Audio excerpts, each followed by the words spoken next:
Yes, y'all. It's your man Wildcard Mar back with another episode of Under Further Review.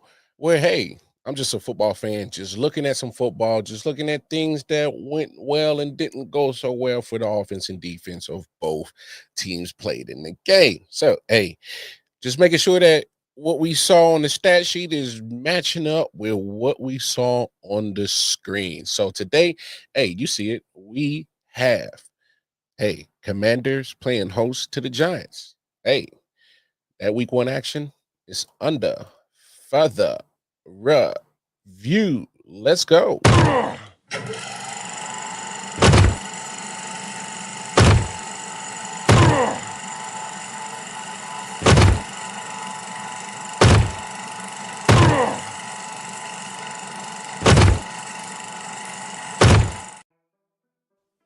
Yeah, you know what it is. Back for another episode of Under Further Review. We doing Commanders and Giants. Obviously, Commanders will be playing host to Packers later tonight in a few hours. If you're watching this live, Thursday night football. So I just want to make sure that we get the Commanders and the Packers in, and then go over their week one action and what you might could possibly expect in their week two matchup. Again, if you're looking for the podcast that does the X's and O's and breaking down other film, nah, that's not it. This is just real fan watching football and just kind of going over what I saw. And, both fan bases can come in here and let me know where I got it right, got it wrong. I'm just a fan talking football. So, let's start right here. Obviously, I took my notes and I got everything down. Let's just state the obvious right now. Get it out the way. I know Giants fans probably won't disagree with me at all. Your O-line is bad. Your O-line is bad. It is bad. It is bad. It is bad. It is bad. It is not good at all. It just ain't. Russell Wilson had zero to little time to throw the damn football. Look, I know they're going to make the argument, put Jackson Dart in there. He's a younger guy, got, a little bit more pep in his step. And yes, that can be so. But when you have that bad of an offensive line, I don't know if it's going to make that much of a difference if you put Jackson Dart back there, regardless. It's just bad. That's just my opinion. Y'all can definitely try to, sway me in a different way. I'll entertain. I'll hear the arguments from Giants Nation and let me know if it should be Jackson Dart back there. I think it'd be a huge disservice because you stun his growth because he's going to get his head kicked in, especially going against a good pass rush. And I wouldn't even consider the Commanders as one of the top pass rushes in all of the league coming into this year. And so the fact that they were able to look damn near untouchable, unstoppable against that Giants front online, then that says a lot more about the Giants online than it does the Washington Commanders D line. They tried to establish the run. It just the O-line couldn't get that push. I just couldn't get the push going. I mean, it is what it is. But it was just rough sledding. See, nothing. Was getting no run, nothing. It was just bad. But it just be like that. But if we're talking about the, if we're going to talk about Giants offense, then let's counter with the Commanders defense. All right. Again, because of who they're playing, it might just be because of who they're playing. All right. The front four was able to get after it. Dan Quinn, obviously, we do know that he is a defensive-minded head coach, and obviously I don't want to take away credit to Joe Witt Jr. For being the DC down there, but with Dan Quinn with being defensive-minded, I'm pretty sure he's going to be in on that game plan with Joe Witt Jr. Just assuming, and I shouldn't assume. That's not right of me to do, but I just thought the defense was they took advantage of a bad O-line, and for the most part, only kept 4 to rush and was still able to get to rush. And I thought it was just maybe considering the opponent. I don't know if this is going to be indicative of what this Commanders defense is going to look like for the rest of the season. Obviously, with the Thursday night matchup, and I'll kind of speak to it a little later. Maybe it was just because they were just playing the Giants offensive line. I don't know. But they look good. They got the pass rush. It was able to make them, hey, we're stopping your run, so we're going to make you be in, passing situations, advantage commanders. That secondary held up because, it, again, it was consistent pressure up front. So the secondary really didn't have to break too much of a sweat, just being honest. So, again, take it for what you can. I don't know. I'm calling it is victory of circumstances. Not saying that the Commanders are a bad team. That's not what I'm saying. I'm just saying that the Giants are a bad team. Yes, it's going to be a rough season for the Giants fans. Oh Lord, that defense, man. Speaking of which, it when I went back and watched it, I'm just kind of looking at certain situations, and I'm like, if you just have a little bit, like just some offensive line help, like just give Russ like a couple more seconds, you might be all right. Like somebody help Russ. He was like literally as soon as he had height, boom, it was on him. Zach Ertz right there with the touchdown. Do not be surprised if you see more of that. All right, I actually might parlay that tonight, so we'll see. I love when two high expectation teams play so early in the season. Yes. Crafty Southpaw. Yes. Hey, shout out to you, man. I've been seeing you in the chat lately. I appreciate the support. So, yeah. I'll talk, like I talked about it last night, but I'll definitely talk about it a little bit more. Let's get to this point right here, and let's flip it. Let's flip the other side of the coin. So, I'm gonna be honest. The Giants are exactly who I thought they were, but their defense and as expected, I thought the D line is good. Brian Burns had a hell of a game. Consistent pressure. I mean, I'm just gonna be honest with Giants fans. The Giants defense is going to have to be like the 2000 Ravens and the like 85 Bears and the 2015 Denver Broncos. Like they're going to have to be so elite. And not only are they going to have to be so elite, they're going to have to create turnovers. And not only are they going to have to create turnovers, they're going to have to actually go and score until this offense does anything remotely close that looks like help.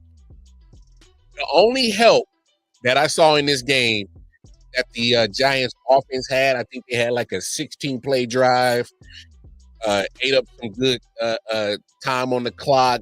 It ended in the field goal, no surprise, but it was able to give that defense a time to rest. And they still got points. It wasn't a touchdown, but until that offense of the Giants actually can protect Russell Wilson or Jackson Dart, whoever they decide to put back there, it doesn't even matter. They're going to absolutely, just dink and dunk, get as many plays and yards in these drives, and let's give our defense a rest. That's as good as it's going to get. That's going to look like help from that offense so far. I don't suspect a lot of touchdowns until they figure out their protection. I don't. Why haven't y'all, Giants fans, help me out? Have they tried to address the offensive line? Do they know how bad this offensive? They gotta know how bad this offensive line is, right? They gotta know, right? Anyway, until they fix that, the defense is just going to be the strong point, and it's going to have to get as much rest as it can. So it'll probably benefit them for doing a lot of, get a lot of 3 and outs of their own, get turnovers and score on their own. I that's the only way I can see that this Giants defense is going to, mentally keep their wits about themselves. Because I got a feeling that at some point, the frustration just might boil over and be like, man, we about tired of y'all on this offensive side of damn football, man. Y'all ain't worth that damn. Giants now have 3 QBs to choose from who can ball out. They have no more excuses for having a stagnant offense. I hear what you're saying, Crafty Southpaw, but I really want you to go back and watch that game and look how bad that offensive line is. It's just tough. It's just tough. I don't see too much success from any quarterback back there because I don't think they have time. These pass rushers are too good. And the fact that they had to watch the Commanders pass rush looking like the steel curtain on Sunday, I was like, yeah, that ain't good. Again, not a slight on the Commanders' defense. They did their job. They did exactly what they were supposed to do. So, I mean, come on. I'm just being honest. Just me being a fan. Not throwing no shade. Just I got my notes. I literally do. Got my notes right here. Everything that I watched when I'm watching these games. I'm just being a frank individual. That's all I can be. That's all I can be. That's all I know. Just to be real, to be me. As you see the Giants offense going right here, right there, that's what you got to be proud of right there, Giants fans, is the defense. Brian Burns spent a lot of money on the D line. They did well. They did well considering exactly the circumstances that they were dealing with. They spent a lot of time on the field, but as we see those sacks from Brian Burns right there, we can't obviously be forgetful of the Commanders' offense. Look, 21 points against the stout front seven. I think it's a win. All right, take what you get. Here's one thing when it comes to Commanders' offense that I was kind of noticing. The O-line kind of held their own. They were pretty solid. Obviously, I know what I got with Larry Tunsil. He did have a holding penalty. Allegretti, I'm familiar with his game in Kansas City. So he's a solid left guard. It's the center, right guard, right tackle that I'm still going to have those questions at. But again, as a whole, offensive line, Commanders, I thought they did a good job of holding up against that front four of the Giants. They're very talented, a lot of money spent in there. They held their own. Did they get beat sometimes? Yes, but they won some too. All right. And then, most importantly, they gave Jayden Daniels enough. They gave him enough time. And let's speak on that part when it comes to Jayden Daniels. For me, it seemed like he was comfortable. A lot of people saying, "Oh, the sophomore slump." From what I saw against a literally good front seven, I was like, "Oh, he looks comfortable. It looks like he know exactly where he's supposed to go with the ball." He did have a couple of throws that he probably wants back. And what I'm about to say might be wild to some people, but I don't think it is. I think you got to start game planning for Jayden Daniels like you do Lamar Jackson. And I know that may sound wild to some people, but what I'm saying is, especially if you look at this game, you got he's going up against at least elite pass rush. He's able to get shifty in the pocket. And then there were times where he was like, all right, first read's not there, second read, you clamp out. And he'll go pick up about 10, 15 yards. So what I'm saying is, when it comes to the running ability of your quarterback, I'm not saying Jayden Daniels is exactly Lamar Jackson, but what I'm saying is you got to start game planning for Jayden Daniels as if he was Lamar Jackson, because you got to take account of his feet as a quarterback. And there were times in this game where it was like he was just stealing candy from a baby. He's like, all right, you're not going to spy me? Cool. Easy 15.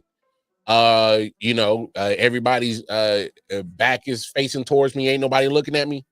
Cool. You in man. All right, but y'all doing your job as man covering, but ain't nobody looking at me. Cool. Taking off. I'm not going to stand in this pocket, let Brian Burns get me for the third, fourth, fifth time. Not Kevin, Thibodeau. No. I'm not going to let Abdul Carter have a rookie day on me. No, he got out. And so I think that's obviously something that I think is going to help him beat these quote-unquote sophomore slump. I don't think he's going to have a sophomore slump. He looked cool. He looked cool, calm, collected, triple C. He was cool, calm, collected. But what does this mean?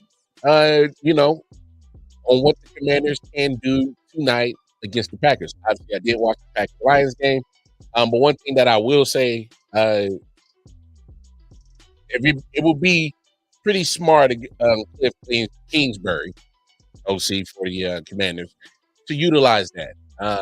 They did have obviously have some option plays uh, against the Giants. They also had you know, some plays with Debo, him running out the backfield, and there were some option plays with Jaden Daniels in there. Hey, more of that. Get his feet involved in the game. Get his feet involved in the game. Uh, you're going to face another good defense. Another good elite pass rush. It's in Lambeau. I don't know if people are going to consider that as some kind of home court or home field advantage for the Packers. Some might will.